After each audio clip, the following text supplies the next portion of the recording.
All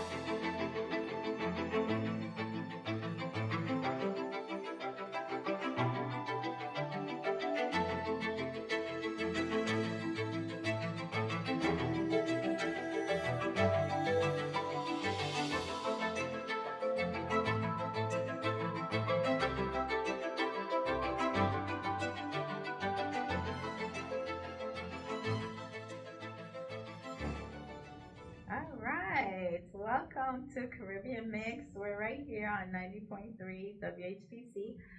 My name is Marjorie DeJour, and I happen to be here with an incredible individual. I am so excited to share his story, although we're not going to share it here. You're going to hear about it and you're going to read about it, but we're going to get more insight into this gentleman who is now an author. His name is Brian Thuan Liu, and he's a storyteller of resilience. He is the author of A Flashlight in the Ocean. And this book, which will be released shortly, and I can't wait for you to get it, go out and get it, because I'm so excited myself. It describes his journey as a 13-year-old leaving his war-torn home of Vietnam and leaving courageously to set out to the U.S. for a better life. It talks about all the challenges he faced, what was going on at the time, incredible, compelling story. And today he is co-founded a successful finance business with his wife, Jennifer. He's a thriving entrepreneur, has a music company, and lives on Long Island. And what a journey it has been. So I want to welcome you, because I know this story is going to inspire many. It has inspired me, and I have the opportunity and the privilege to call him my friend. And I want to welcome you to Caribbean Mix, Brian Liu. Thank you so much for having me, Marjorie. You're so welcome. I'm so excited, Brian. I know we talked about this for a long time, and it's finally here. So I can't wait to call you best-selling author, Brian Liu, which we already know it's going to be. All right. So let's dive right into the story a little bit, because we're not telling everything today, right? There's no reason to go out and buy the book, right? All right. So let's go into our first question. So can you describe for our listeners your memories of the fall of Saigon? What were the emotions and fears you and your family experienced at the moment? Just give us a little insight. Okay. Well, before the fall of Saigon, my parents used to own a very successful electronic business and an orange grove. But after April 30th, 1975, everything's changed. That's when the North Vietnamese invaded South Vietnam. So they took away everything. That's when my parents had to vacate the premises, and our lives were turned upside down. We used to eat white rice, meat, seafood, but after that we had to eat mixed rice that usually fit for animals to eat. Cassava is a type of potatoes, and a lot of vegetable. And anybody that who had ties with the old regime had to be sent to the re-education camp. And my second brother, he was one of them. So my parents had to actually bribe the government, so he didn't have to go to the re-education camp. And actually, re-education camp is just a euphemism.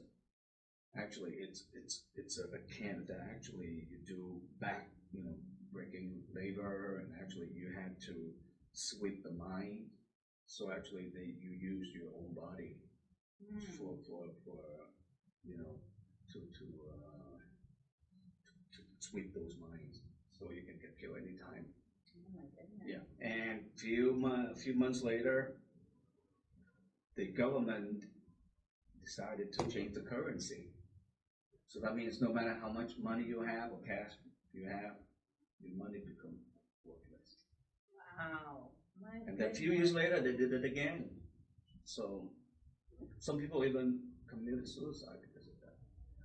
Wow, I can imagine. So basically, you went from riches to rags, not the Right. other way around. That's what Wow. I So, almost titled my book, My Roller Coaster Ride. Life. wow, Yeah. that is a roller coaster. I can't even imagine. So you were 13 years old, and how many siblings did you have at the time? I have 8 brothers and sisters. Wow. So where did everybody go? Well, 5 months before I left, my parents already sent them out on the big ship, and they had to pay each person 12 bars of gold. 12 bars of gold. So at that time, probably about $700 My goodness. each bar For them to escape this. to so that the owner of the boat could bribe the government, and so they would take them to the international water. So for me, same thing, but because I was a minor, so my parents only had to pay six bars. Mm. My goodness. Wow.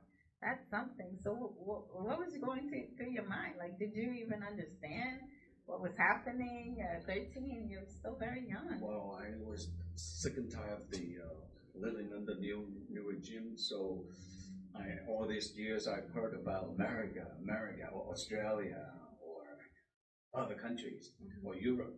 So I got excited because my brother and sister already left, right? Right. So I thought it's going to be like a nice vacation. Like going on a cruise, right? Like Yeah. just going on a vacation. But little did I know that I'm going to end up like on a wooden boat all by myself. My goodness. Oof, But then, because the owner of the boat was related to my mom, so he promised me that he would take care of me. That's why my parents let me go all by myself at 13 years old. Yeah, but when we got stuck in the coral reef, they just abandoned me. I was all alone. Yeah. My goodness. I know the story, so what a harrowing story. But let me ask you this, Brian. I mean, it was enough going through that, but like, what inspired you to write about the experience now after all these years? I mean, I know you probably faced some trauma, all kinds of emotions, and I'm sure you still feel that. So what influenced you to write about it now? Well, for a long time, I kept the story to myself. But over the years, I realized that my story was not just personal. It was part of more of a larger narrative of resilience, sacrifice, and survival. And I wrote this book, about my journey, so people know where I came from, and also to honor the resilience, of the Vietnamese people who risked everything for freedom, and also to preserve the stories of those who survived and who never made it. That's something, and I'm so glad you're here because I think a lot of people don't know the stories well. I mean, they might be familiar with the war, or maybe have some veterans around them, or heard here and there. Americans tend to be a little aloof in their own world, Right. but they don't take the time to really get the history behind these things. So that is like, I really, really appreciate the fact that you went deep inside of you, because I know that's very emotional to actually share that experience, because there are many people who can relate, right? There are many immigrants in this country coming from all different places, and many of them have that type of story, and it's never told. It's never told. And some of them come here and work hard, and they make their life and successful or not, but no one ever gets to know that. And when I met you, I mean, when we got to know each other and become friends, I had no clue until you told me that story. And when I first heard it, I thought it was just a story you were telling. I never thought for 1 second that was your life. I thought it was just like a fictional story, or a story about someone you heard or something. And then when I learned that, I was like, wow, to think you actually experienced that, you lived that. And that story needs to be told. So so many people's story will come out through you. And I appreciate that. I really do. And actually, thanks to you and a lot of friends, they keep asking me to put my experiences into words. So you guys actually, encourage me too. That's great. That's great. Well, I'm so glad I could be a little part of it. No, I'm inspired by it, and I was born here, so I've heard many similar type stories, and even people from my home country, same thing, and then like you said, many people who lose their lives and never actually make it. But just to think what the conditions are like, that you have to endure that, or you'd rather go to that extreme because for a better life, right. And you made it. Thank God for that. Yeah. So how did your experience as a refugee shape your perspective on resilience, hope, and survival? Well, as a refugee, I had to learn to adapt quickly, push forward, and learn to deal things, fast. I faced loneliness, hunger, exhaustion, even betrayal. I saw people at their worst, like fighting over food and water. But I also saw people at their best, like offering kindness when they have very little to give. Yeah, even until today, every time I face hardship, I just remind myself, I survived the ocean, the refugee camp. I can survive. I think I can survive anything. I would say, and you're such a great example, because some people, just have a bad day. Maybe they tripped or they forgot their keys or their phone, and they think that's the end of the world, right? Compared to what you survived to get here. So, I mean, it is a story of resilience, hope, and survival. And I know it's gonna inspire many, many, many people that hear it. And you have to read this story. I know it will be a movie someday. I'm just putting it out there. And the book is always better than the movie, so they should read the book first, right? Don't wait for the movie.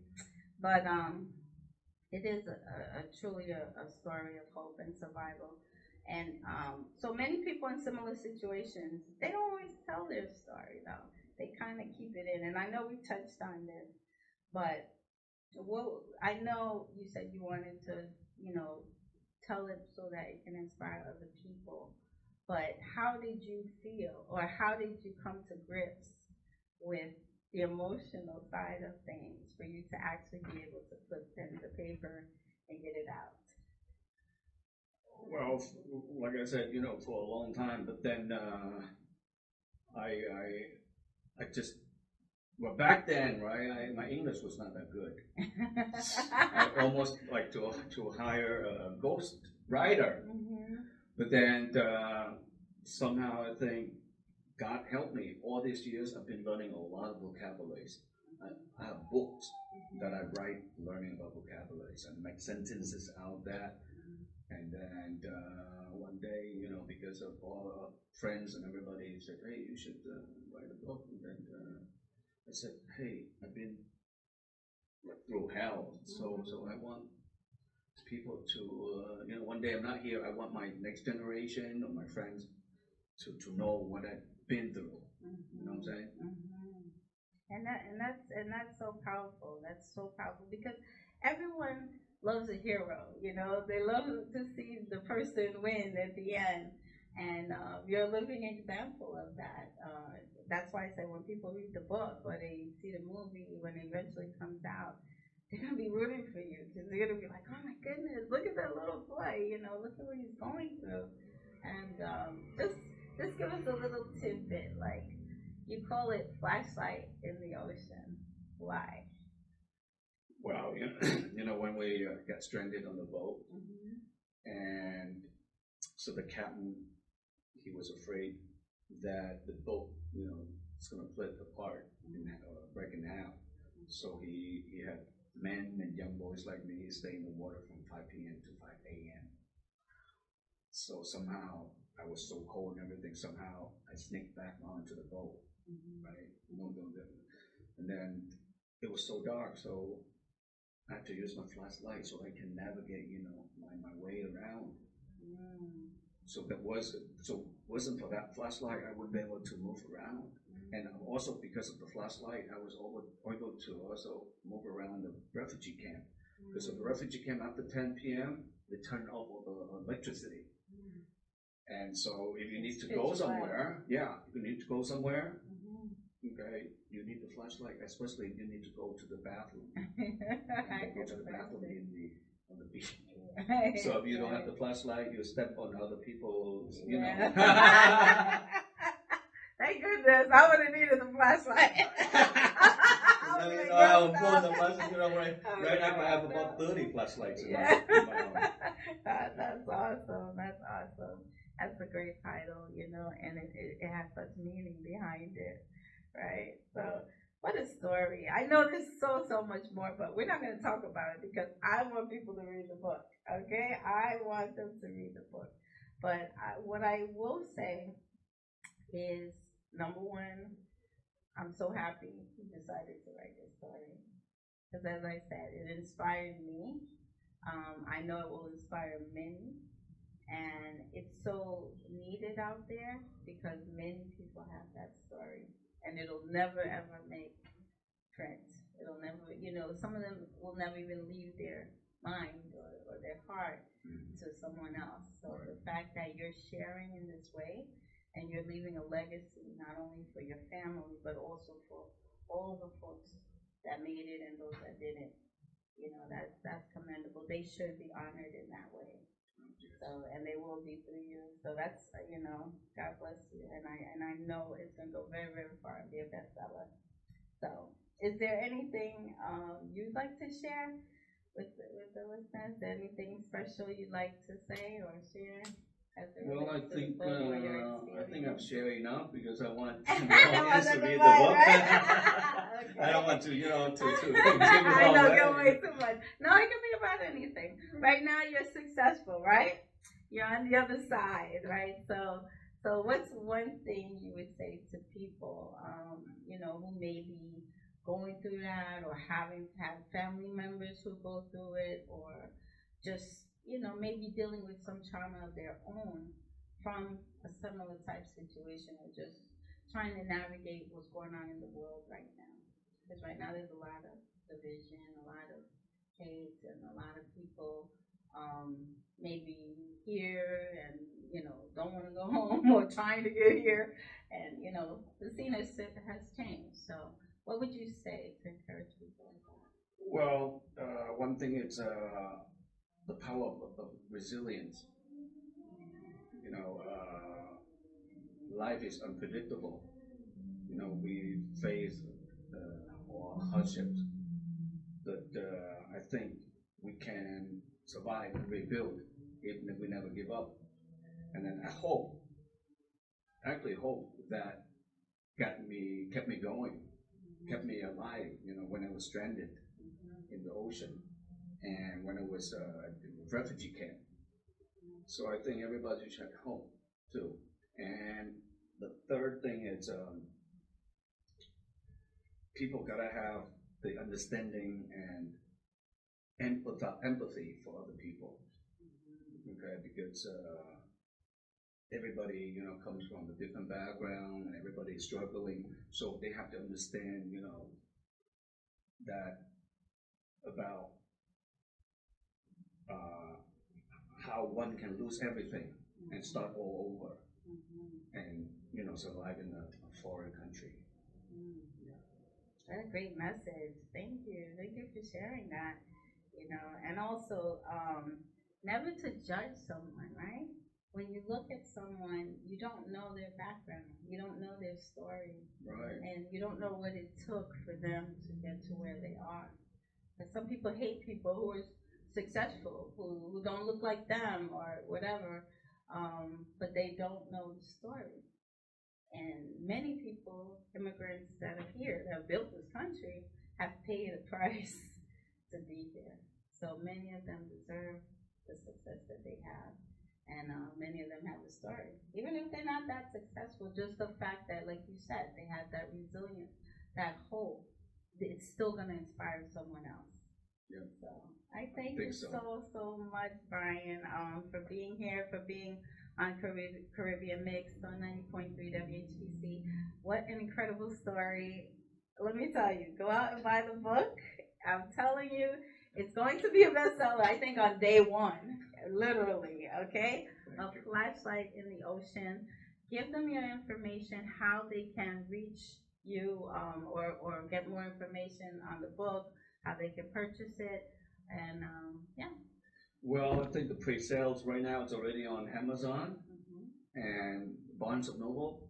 So all they have to do is just log in and put flashlight in the ocean. Yeah. Okay. So they can get on Amazon and your website? Yeah. Okay. All right. Awesome. So you heard it here on Caribbean Mix, okay? Breaking news. We got an incredible book coming. A Flashlight in the Ocean. Get your copy, all right? Don't wait till it's sold out and then now you got to get on the waiting list. Get your copy. And we have the incredible author here, soon to be best-selling author, Brian Thurman-Lewis. Thank you again for being on Caribbean Mix and being with me and being my friend and one of my mentors and inspiration. Thank you so much. Thank you.